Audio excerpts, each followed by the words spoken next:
ang GMA Regional TV, One Mindanao. Aniya na ang mga dagkong balita karong adlaw sa One Mindanao.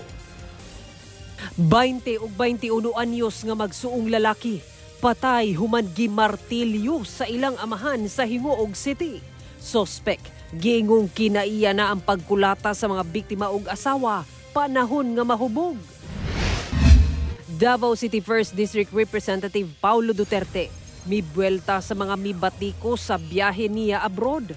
Wala matud pay world tour, trabaho lang ug obligasyon sa pamilya. Presyo sa karning baboy sa Bangkeruhan Public Market sa Davao City, posibleng musaka samtang nagkaduol ang Pasko. Ang panultihong kung muputi na ang uwak, murag walay paglaom. Apan, unsa ang imong buhaton kung muputi na gyud hinuon ang uwak? Kini ang nakuhaan og hulagway sa usa ka bird photographer sa Hasaan, Misamis Oriental. Kini ang GMA Regional TV, One Mindanao. Mayong hapon Mindanao, ako si Sara Hilomen Velasco. Pasintabi mga kapuso, sanglit sensitibo ang musunod nga balita. 20 ug 21 anyos nga magsuong lalaki nga giingong dunay diferensya sa pangisip ang patay human kini gibunalan og martilyo ang ilang mga ulo sa ilaha mismong amahan sa Hingoog City. Suspect notado ng palahubog ug ginakulata matud pa ang mga anak ug asawa. Ani report ni Cyril Chavez. Duguan ug wala na maitsura ang ilang ulo. Ingon ani ang gidangatan sa 20 ug 21 anyos nga magsuong lalaking biktima sa mangilngig nga krimen sa Barangay 17 Hingoog City, Misamis Oriental, Huwebes alas 12 sa udto. Ang mga biktima giingong walay kaluoy nga gipang bunalan og martilyo ang ilang ulo hantod nakabsan sa ilang kinabuhi. Ang suspect mismo nilang amahan nga aminado sab sa krimen nga nahimo. Gilayong gireport sa mga silingan sa kapulisan ang insidente o gidala pa sa ospital ang mga biktima apan patay na kini. Sa hot pursuit operation sa kapulisan, naabtan ang suspect sa ibabaw sa usa ka flyover ug daw mosulay og ambak apan napugngan kini sa miresponding mga pulis. Ang kining duha ka buok niya ka mga anak nangatulog sa salog. Ang ana sa sulod sa ilang panimalay ug didto iya kining gibunalan sa martilyo sa ulo nga bahin. And kini mi resulta sa pagkamatay sa maong duha ka mga individual. Wala pa'y pahayag ang suspect kinsa gidala na sa korte para sa kasong multiple parricide. Apan sa impormasyon nga nakuha sa PNP, giangkon sa suspect ang salaod nga iyang nahimo. Nag-ingon kini nga kay tungod ang ang iyang duha ka anak nga lalaki adunay problema sa pangisip allegedly. Iyahan na lang kini gikutlo ang kinabuhi aron mahuman na ang suffering kuno. Saysay sa igsuon sa suspect kinsa eksklusibong nakahinabi sa GMA Regional TV 1 Mindanao nga dugay panahon na nga ginapasakitan sa suspect ang iyang anak ug asawa.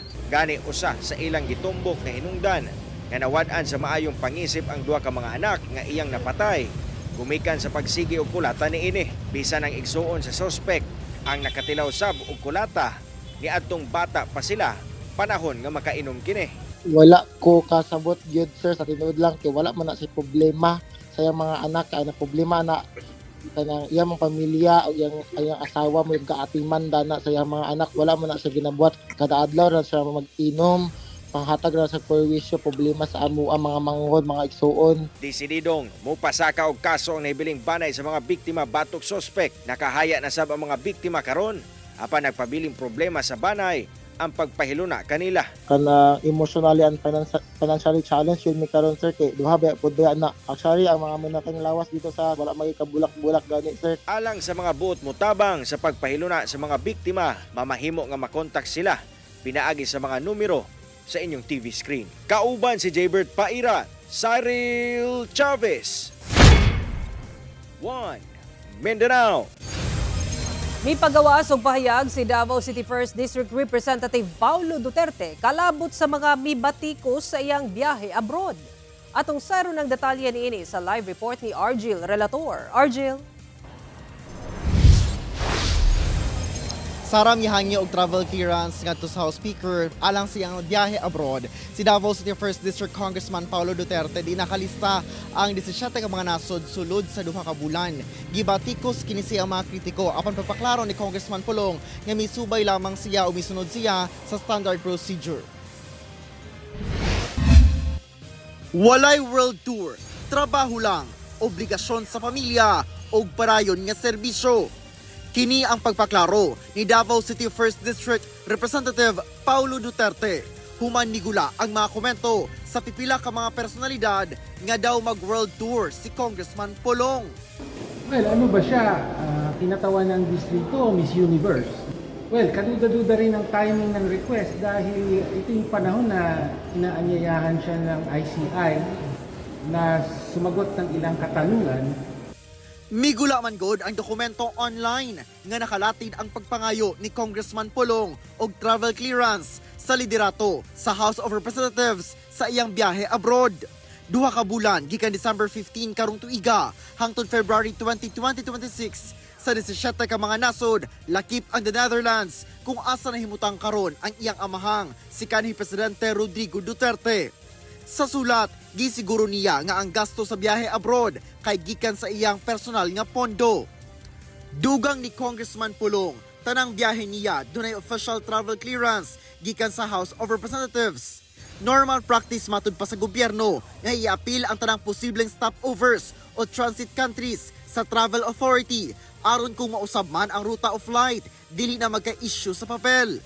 Mauna matud pa kini ang iyang naandang ginahimo sa matag pagbisita niya sa iyang amahang si FPRRD sa the Netherlands.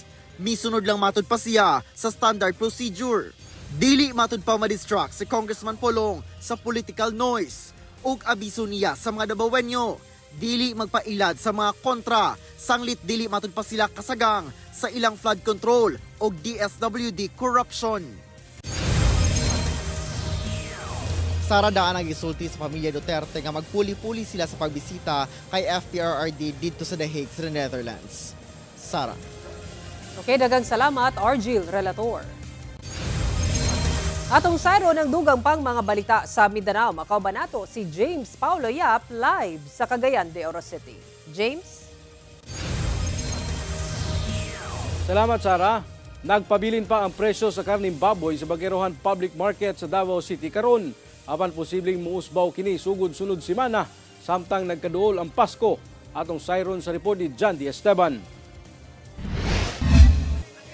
Walag tuo ang hikay sa mga party karong Desyembre. Busa nagsugod na sabog kabisi ang stall ni Robilin sa Baguerohan Public Market sa Davao City. Diin halinon ang iyang baligyang karning baboy. Ang perna og kasim 290 to 300 pesos per kilo ang baligya. Ang ribs ug belly 340 ngadto sa 350 pesos per kilo. Nagpabilin matud pa ang presyo sa karon apan lauman nga mumahal samtang nagkaduol ang Pasko. Expected siguro nga mo sa kasya kay December naman gud pa kuan na ba. Pasko na. Pilay sagad ginasaka. Naroon na siya sa 360. Pinakataas na 360.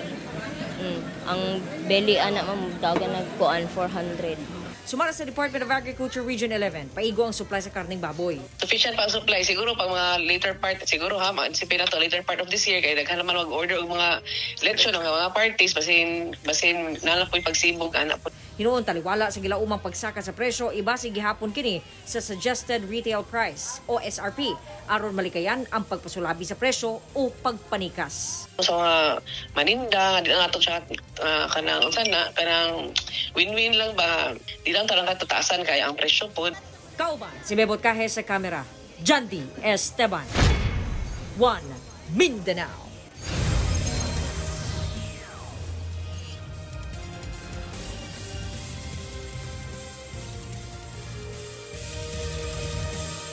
Gipaubos sa restrictive custody ang usa ka police major dihang nagmaoy human gisugo matud pa sa iyang labaw nga opisyal sa General Santos City Police nga manlimpyo sa ilang function hall. Sumala pa, doon na personal nga bangi ang duha. Ang detalye sa report ni Efren Mamak. Napiko gamay kining bahin sa gamay nga poste sa kuryente. Human matud pa, nabanggaan sa sakyanan sa usa ka pulis nga daling misibat gikan sa headquarters sa General Santos City Police Huwebes sa kadlawon. Nasayran nga ang maong lalaking pulis nga dunay ranggong police major kinsa opisyal sa City Mobile Company giingong lango sa ilimnong makahubog ug gikan nagmaoy matud pa. Sumala sa kapulisan, ang kabangi niini mao ang laing lalaking pulis nga dunay ranggong Police Lieutenant Colonel nga official sub sa Jensan City Police. Sumala sa GSCPO, nahiubos daw ang maong police major human kini gisugo matud pa nga limpyuhan ang usa ka function hall sa ilang headquarters. Nagpalimpyuhan lang sa iyang lugar, no? Mo to'y initial nga nahibala na to nga panaglalis nila. Didto, gimanduan sab daw kini sa Police Lieutenant Colonel nga i-maintain ang kahapsay ug kalimpyo sa ilang headquarters apan. Nanay nahitabo nga panaglalis o niya, diyan ay form of shouting, form of harassment. Siyempre, naman ay mga pusil na ito, mga pulis diritanan. Delikado og na mahitabong inana, no? Kay magka-bulabog diri sa kampo. That's why napalsipay ito dayon through sa atong Tactical Operation Center. Dugang sa kapulisan, posibleng dunasay personal nga bangi ang duha ka pulis. Murag personal ra ang ilang panagbangi kadto rang murag nasabihan lang bahin sa orderliness sa atong PNP quarters, atong Lakan quarters. Murag na open. Kung ano niya dibdib niya. Pagkagabi, pag uli na mo, kung anak ko kamalay nga, mauna dito yung hitabo. Gipaubos na sa restrictive custody ang pulis nga nagmaoy. Gikumpiska sab sa PNP ang gi-issue nga service firearm ni ini. Magatubag sab kini og mga kaso. Administrative sa iyang gibuhat. And become an officer. And ito pong yung form of harassment nga gihimo sa usa ka officer. Unya kadto pong damage to property. Padayon ang investigasyon sa kapulisan. Ginakuwaan pa og pahayag ang maong duha ka pulis. Kauban si Gary Balantay ug Bong Vicencio, Efren Mamak. 1 Mindanao. TV ang GMA Regional TV. 1 Mindanao.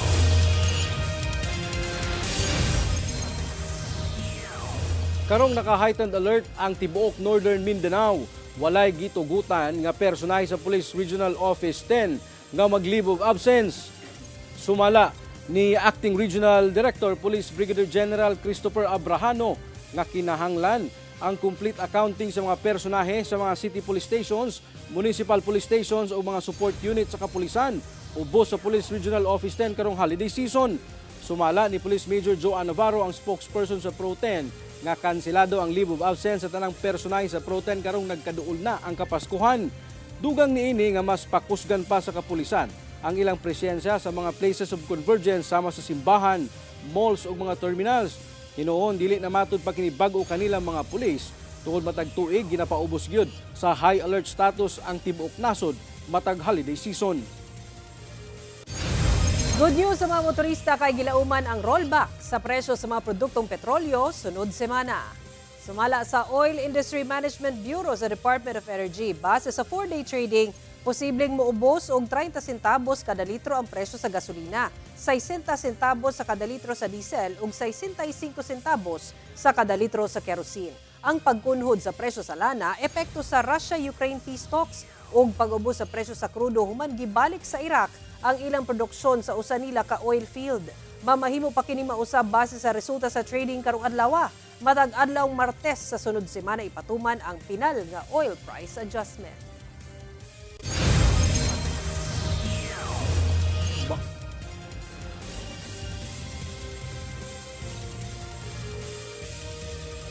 Mga vendor og fireworks ug firecrackers sa Cagayan de Oro City ang nagsugod na sa pagpatindog sa ilang mga stall. LGU nagpahimangno nga subayon ang ilang gabayan aron dihili mahasol sa ilang pagpamaligya. Ani ang report. 13 ka adlaw una pa man ang Pasko, nagsugod na pagtukod sa ilang tindahan ang mga firework ug firecracker vendors sa Cagayan de Oro City. Sama sa naandan, didto lang gihapon sa rotonda sa Barangay Nazaret, sila gipahimutang sa LGU. Si Winright kinsa sobra na 10 ka tuig na nga nagabaligya og pabuto.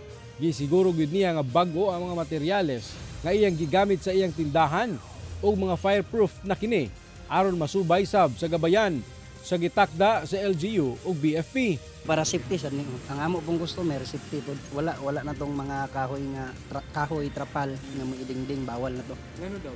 Kay para ra po sa safety nya kani po nani mas nindot mo ning tanawon nya limpyo ba. Sumala ni Cagayan de Oro City Information Officer Jade Alicer nga aduna nay task force fireworks nga gihimo ang syudad kinsa gipanguluhan sa City DILG. Kini aron mo'y magsiguro nga anaa sa plastar ang pagpamaligya ug paggamit sa mga pabuto. Nagsugod na sab ang LGU sa pagproseso sa mga permit sa mga firework vendors aron makasugod na sila pagbaligya karong December 20. Na ay mga allowed lang ang mga firecrackers and fireworks. So mao po to gi-adapt sa ato ang LGU sir kay national man siya nga memorandum. Ang ato lang diri kay bali is ang ato lang pag-implement and ang ato ang mga display areas nga ato ang i-regulate. Outside anak nga area sir kung mamaligya considered illegal na siya sir, bawal na siya. Pahimangno sa awtoridad nga kinahanglan adunay naka-standby nga fire extinguisher ang matag tindahan ug walay manigarilyo sa duol niini aron malikayan ang disgrasya.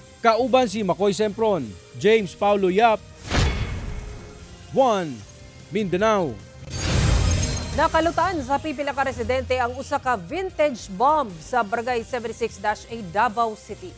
Sumala sa Davao City Police Office, nakalutan matud pa kini sa grupo sa mga batan-on nga nangalakal sa Purok 22 Malambuon Kaparida Compound sa Barangay 76-A Davao City alas 12 kagahapon sa udto. Ikapila matud pa nila na igo ang eksplosibo samtang nagkalot hangtod sa gidudahan na nila nga eksplosibo kini. Gipay balo nila kini sa kapulisan ug gilayong miresponde ang City Explosive Ordnance Disposal and K9 Unit ug kumpirmadong usa ka vintage bomb ang nakalutan. Ana-ana sa kusudiya sa otoridad ang nahisgutang eksplosibo. Gipay mangnuan ang publiko nga kun dunay makita nga susama niini, dili hilabtan ug manawagdayon sa kapulisan alang sa tukmang paghipos. Patay ang usa ka lalaki human gitigbas ug sanggot sa laing lalaki sa Barangay San Roque, Santa Maria, Davao Occidental, Lunes sa gabi.